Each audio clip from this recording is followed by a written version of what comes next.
Mahirap ang maging mahirap. Alam mo yung pinakamasakit na pwede mong maranasan bilang tao? Yun ay ang isilang ka sa mundong ito na wala kang kahit ano. Yung mamulat ka sa mundong to na wala ka ng mga bagay na gustong makita ng mga mata mo. Mga bagay na taglay ng iba.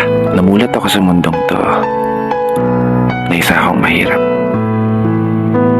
Pero pinapangako ko sa sarili ko, hindi ako papayag na hindi ko magagawang matupad lahat ng aking mga pinapangarap para sa sarili at para sa aking pamilya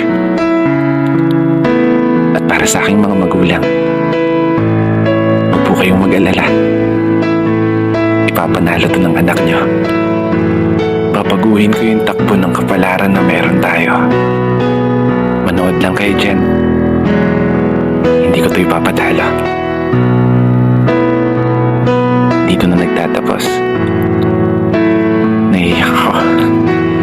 Kaya isang pagpupugay para sa lahat ng mga tao na patuloy sumasabay sa hamon ng buhay.